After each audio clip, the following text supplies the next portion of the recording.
Hello दोस्तों, आज हम देखेंगे हैकर रैंक पे जावा की नई प्रॉब्लम जिसका नाम है जावा डेटा टाइप्स। तो देखते हैं हम इस प्रॉब्लम में क्या करना है हमें। ये जो प्रॉब्लम है ये बेसिकली रेंज से रिलेटेड है। खुल गई है, मैं आपको बता देता हूँ। ये कहता है कि Java has 8 primitive data type. Java के पास 8 प्रिमिटिव डेटा टाइप हैं: char, boolean, byte, short, int, long, float and double. जो बाइट है वो 8 बिट का होता है, शॉर्ट जो है वो 16 बिट का होता है, इंटीजर जो है 32 बिट का होता है और लॉन्ग जो है 64 बिट का होता है। इसमें हमें करना ये है, हमें इनपुट लेने हैं यूज़र से कि वो कितनी क्यूरीज एंटर करेगा। जैसे यहाँ पे 5 जो है यूज़र ने एंटर किया हुआ है, इसका मतलब है ये 5 क्यूरीज एंटर करने वाला है। Query 1, query 2, query 3, query 4, query 5। अब हमें सिंपल चेक करना है, जैसे जो हमारा 150 है तो 150 क्या बाइट के अंदर स्टोर हो सकता है, क्या शॉर्ट के अंदर स्टोर हो सकता है, क्या लॉन्ग के अंदर स्टोर हो सकता है। जिस भी डेटा टाइप के अंदर वो स्टोर हो सकता है, हमें उस डेटा टाइप का नाम यहाँ पे प्रिंट करना है। सिंपल सा सिर्फ इतना सा टास्क है। फॉर एग्जांपल -150 जो है वो बाइट के अंदर फिट नहीं हो सकता है, तो हमारा आउटपुट आएगा शॉर्ट, इंट, लॉन्ग, क्योंकि इन तीनों के अंदर -150 वैल्यू है जो स्टोर हो सकती है। अब हमें पता कैसे चलेगा कि यार कौन सी वैल्यू किस डेटा टाइप के अंदर स्टोर होती है, किसके अंदर स्टोर नहीं होती है। तो इसके लिए छोटा सा रेंज का कॉन्सेप्ट है, अगर आपने पढ़ा होगा तो आपको पता होगा, लेकिन फिर भी मैं बता देता हूँ क्या होता है। कुछ बच्चे बेसिक चीज़ें छोड़ देते हैं।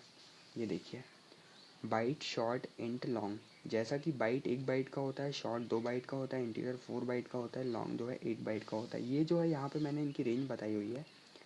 ये वाली जो है मैं कलर से बताता हूँ आपको। ये जो है यहाँ पे इनकी रेंज बताई हुई है। जैसे अगर हम पावर में देखें तो हम शॉर्ट का एग्जांपल लेते हैं, तो -2⁻15 से लेकर के 2⁻15 -1 तक इसकी रेंज होती है। अगर हम इसको सॉल्व करें तो ये नंबर में ऐसा आएगा, जैसे बाइट का होगा -127 से लेकर 128 तक की वैल्यू स्टोर करेगा। शॉर्ट जो है -30 -32768 से लेकर 3276 तक की वैल्यू को स्टोर करेगा। ओके, ऐसे ही इंटीजर का भी है, ऐसे ही लॉन्ग का भी है। अब हम इसे सॉल्व करेंगे बहुत आसान तरीके में। आपको कोई कैलकुलेशन नहीं करना है, कोई भी आपको डिजिट का मतलब पावर का यूज़ नहीं करना है, ये ना ही कोई डिजिट लिखना है। मैं आपको बहुत इजी वे बताऊंगा जिसमें आप अगर इसको सॉल्व करेंगे तो ये बहुत आसानी से सॉल्व हो जाएगा। अच्छा, आपको इतना तो पता ही होगा, हर एक डेटा टाइप, हर प्रिमिटिव डेटा टाइप के लिए करस्पॉन्डिंग रैपर क्लासेस होती है। जैसे बाइट के लिए ये वाली क्लासेस है, शॉर्ट के लिए ये वाली क्लास है, इंटीजर के लिए ये वाली क्लास है, लॉन्ग के लिए ये वाली क्लास है। तो रैपर क्लासेस का जो हम लिखते हैं, तो बाइट में अगर हम बी कैपिटल कर देंगे तो वो रैपर क्लास का नाम आ जाएगा। इसका मतलब ये है, ये जो वैल्यू, ये जो यहाँ पे लिखा हुआ है, ये जो है एक क्लास का नाम है, ये भी एक क्लास का नाम है, ये भी एक क्लास का नाम है, ये भी एक क्लास का नाम है। तो जब ये क्लास है तो इनके पास अपने खुद के वेरिएबल होंगे, अपने खुद के मेथड्स होंगे। तो ऐसे ही इन सभी के पास ये दो वेरिएबल हैं, या फिर कांस्टेंट है, कांस्टेंट बोल सकते हैं हम, कांस्टेंट वेरिएबल है, या फिर फाइनल वेरिएबल है। ओके, ये चारों क्लास के पास अपने अपने हैं। तो इनका मतलब क्या होता है, जैसे आप बाइट क्लास के मिन वैल्यू वेरिएबल को एक्सेस करेंगे, तो ये जो बाइट की जो मिनिमम रेंज है, मतलब -127, ये इसको रिप्रेजेंट करेगा, मिन वैल्यू जो वेरिएबल है। मैक्स वैल्यू जो है वो 128 को रिप्रेजेंट करेगा। ओके, तो सिंपल सा फंडा है। अगर आप लिखते हैं यहाँ पे इस तरह से, बाइट डॉट मिन वैल्यू, तो इसका मतलब है कि ये आपने लिखा है -127, मतलब बाइट डेटा टाइप की जो मिनिमम रेंज है वैल्यू को स्टोर करने की, आप उसको रिप्रेजेंट कर रहे हैं। अच्छा, ये जो है ये कांस्टेंट वेरिएबल है, आपको इसको एज इट इज़ लिखना पड़ेगा। अगर आप मिन को केस सेंसिटिव में करते हैं, मतलब केस को स्मॉल करते हैं, केस को छोटा बड़ा करते हैं, तो आपका जो है आउटपुट सही नहीं आएगा, आपको कंपाइल टाइम एरर मिलेगी। तो आपको ये वैल्यूज़ लिखने से बच जाएंगे अगर आप ये वाली ट्रिक को यूज़ करेंगे तो मैं इसे प्रोग्राम में करके बताता हूँ। अच्छा, प्रोग्राम क्या बता रहा है? प्रोग्राम कह रहा है, प्रोग्राम देख लीजिए आप। प्रोग्राम देखिए, इन्होंने एक टी वेरिएबल इंटीजर टाइप कर लिया है जो नंबर ऑफ क्वेरीज को क्या कर रहा है, स्कैन कर रहा है, ये वाला। जैसे इसने यहाँ पे यूज़र ने डाला 5, तो ये जो लूप है ये 5 बार चलेगा। ओके, उसके बाद लॉन्ग एक्स, यहाँ पे लॉन्ग एक्स क्यों लिया है? क्योंकि हमें काफ़ी बड़ी बड़ी वैल्यूज़ को स्टोर करवाना है, तो इंटीजर सफिशिएंट नहीं है, इसीलिए हम लॉन्ग के लिए जा रहे हैं। एक एक्स वेरिएबल है लॉन्ग, जिसको स्कैन किया है और system dot out dot print ln से एक मैसेज प्रिंट किया है, ये वाला फॉर्मेट ऐसा कि ऐसा एज इट इज़ प्रिंट करने के लिए। जो मेन कोड है वो हमारा ये वाला है, इफ़ वाला। अब इफ़ में भी ये जो सिस्टम वाली लाइन है इफ़ के साथ है, मैं इसको नीचे लिख देता हूँ तो आप आसानी से समझ पाएंगे। देखिए, ये बोल रहा है इफ़ एक्स की वैल्यू अगर -128 के बराबर या उससे बड़ी है, या फिर 127 से छोटी या उसके बराबर, मतलब इन दोनों के बीच में अगर वो वैल्यू है तो मैसेज प्रिंट करो स्टार बाइट। तो ऐसे ही हम लिख देंगे शॉर्ट के लिए, ऐसे ही हम लिख देंगे इंटीजर के लिए, और ऐसे ही हम लिख देंगे लॉन्ग के लिए। मैं लिखता हूँ अभी शॉर्ट के लिए, x इक्वल्स टू, अब मैं यहाँ पे ये वाली वैल्यूज़ नहीं लिखूँगा, ये वाली वैल्यूज़ नहीं लिखूँगा। मैं क्यों नहीं लिखूँगा ये वाली वैल्यूज़? क्या होता है जब आप कोई एग्ज़ाम देंगे या कहीं आपको नेट नहीं मिला या आपको वैल्यूज़ याद नहीं है, तो क्या होता है, फिर आप वहीं पे रुक जाएंगे, आप उस चीज़ को सॉल्व नहीं कर पाएंगे। तो उसको सॉल्व करने के लिए ये वाला जो तरीका है ये बेस्ट तरीका है, ये वाला। क्योंकि यहाँ पे आपको वैल्यूज़ को याद नहीं रखना है, आपको इतना पता है कि हाँ ये कांस्टेंट वेरिएबल है और ये बाय डिफ़ॉल्ट वही वैल्यू को रिप्रेजेंट करेंगे। तो आप अगर वैल्यू को लिखेंगे तो ये अभी तो आपको आसान लगेगा, लेकिन क्या होता है एक टाइम के बाद इतनी बड़ी बड़ी वैल्यूज़ को याद रख पाना मुश्किल होता है। तो इसके लिए हम यहाँ पे यूज़ करेंगे, सबसे पहले हम लिख रहे हैं शॉर्ट के लिए, तो शॉर्ट करस्पॉन्डिंग रैपर क्लास है डॉट, इसमें जो कांस्टेंट है मिन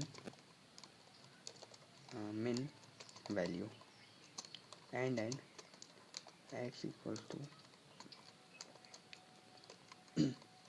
short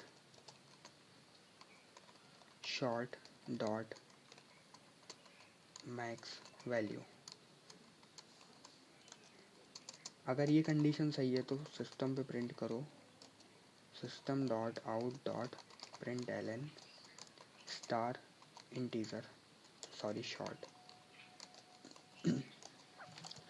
as it is condition हमें इंटीजर के लिए लिखनी है, तो मैं इसको कॉपी कर लेता हूँ यहाँ से, Ctrl+C। ये देखिए, बस मैं यहाँ पे क्लास का नाम चेंज कर देता हूँ, ये हो गया इंटीजर के लिए।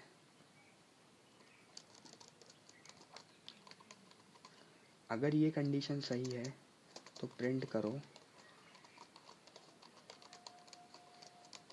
Star int. अच्छा, अब इसी को मैं लॉन्ग के लिए लिखता हूँ, तो मैं क्लास का नाम चेंज कर देता हूँ, लॉन्ग। यहाँ भी मैं कर देता हूँ लॉन्ग। अगर ये कंडीशन सही है तो सिस्टम के लिए प्रिंट करो स्टार लॉन्ग। देखिए, ये वाली जो लाइन है हम इसे भी रिप्लेस कर सकते हैं, लेकिन आपको कन्फ्यूज़न ना हो इसलिए मैं इसको बाद में करके दिखाऊंगा। मैं कोड को रन करता हूँ। कुछ हमने मिस्टेक करी हुई है। ओके, ये शॉर्ट की स्पेलिंग हमने सही नहीं लिखी है, यहाँ पे टी लगाना है।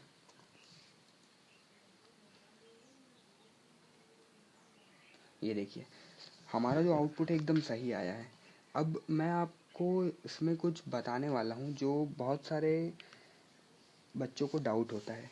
पहला डाउट तो ये कि क्या मैं इसको चेंज नहीं कर सकता, तो बिल्कुल मैं इसको भी चेंज कर सकता हूँ। मैं लिख देता हूँ बाइट डॉट मिन वैल्यू, यहाँ पे मैं लिख देता हूँ बाइट डॉट मैक्स वैल्यू। देखिए, अभी भी हमारा जो कोड है रन हो जाएगा, क्योंकि जो -127 था वो बाइट डॉट मेन वैल्यू लिखा तो भी उसने सेम टू सेम वैल्यू को प्रिंट किया है। ये देखिए कोड सही चल चुका है। अब एक छोटा सा डाउट और मैं आपको बताता हूँ। कुछ बच्चे सोच रहे होंगे कि मैं बार बार यहाँ पे इफ़ क्यों लिख रहा हूँ, इफ़ एल्स क्यों नहीं लिख रहा हूँ, मैं ऐसा क्यों नहीं लिख रहा हूँ, else if else if else if, या फिर लास्ट में एल्स ही लिख देता हूँ, ये क्यों नहीं लिख रहा हूँ। इसको लिखने से देखिए क्या होगा। मैं कोड को रन करता हूँ।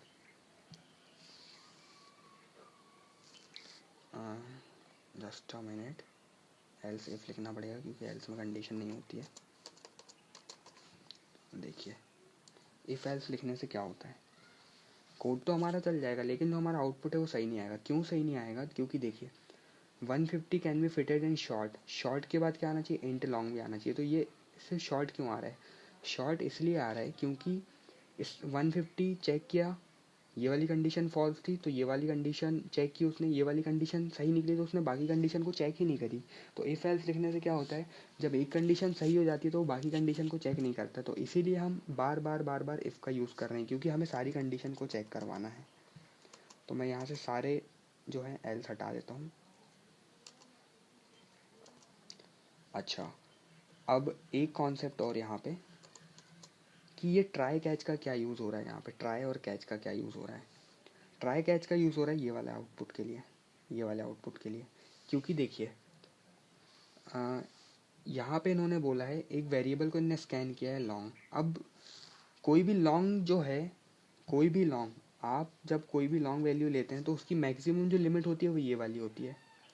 सॉरी यहाँ पे माइनस नहीं होता है, प्लस, ठीक है। जो मैक्सिमम लॉन्ग वैल्यू होती है वो ये वाली होती है, ये वाली होती है। लेकिन जब यूज़र यहाँ पे एंटर कर रहा है तो ये जो वैल्यू, ये तो हमारी वो जो लॉन्ग की मैक्सिमम लिमिट है उससे भी बड़ी है ना। और जो इंटीग्रल टाइप में जो सबसे बड़ा डेटा टाइप है वो लॉन्ग है। अब क्या होगा, जब जैसे ही यूज़र वो वाली वैल्यू को यहाँ पे एंटर करेगा तो ये तो लॉन्ग में सेव ही नहीं होगी। जब लॉन्ग में सेव नहीं होगी तो आएगी हमें एरर, एरर आएगी मतलब एक्सेप्शन आएगी। एक्सेप्शन जैसे ही आएगी तो एक्सेप्शन जब आएगी तो ट्राई ब्लॉक रन नहीं होकर सीधे कैच पे आ जाएगा। और जैसे ही कैच पे आएगा तो हमारा कैच में जो कोड लिखा है वो रन हो जाएगा। और कैच में जो कोड रन लिखा है वो हमारा लिखा है system.out.println sc.next can not be fitted anywhere. Okay, तो होप आप इस चीज़ को अच्छे से समझ पाए होंगे। अब मैं इस कोड को रन करता हूँ। फाइनली हम इसको सॉल्व कर चुके हैं। ये देखिए जैसे यूज़र ने ये वाली वैल्यू को एंटर किया होगा, क्योंकि ये वैल्यू एक्स में तो जाएगी नहीं, तो यहाँ से सीधे कर्सर चल के चल के चल के चल के चल के सीधे कैच ब्लॉक में आ गया। और जैसे ही कैच ब्लॉक चला होगा ये वाली लाइन एग्जीक्यूट हो गई होगी। तो ये इसका कॉन्सेप्ट है ट्राई कैच यहाँ पे यूज़ करने का, जो हमारी प्रॉब्लम को ईजिली सॉल्व करने में मदद करता है। मैं इस कोड को सबमिट कर देता हूँ।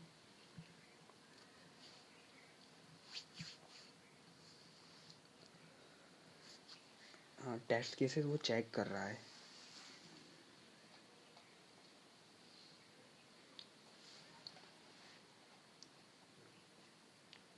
ये देखिए हम सारे टेस्ट केसेस जो है हमारे पास हो गए। अगर हम नेक्स्ट चैलेंज पे क्लिक करेंगे तो हम नेक्स्ट प्रॉब्लम पे पहुंच जाएंगे।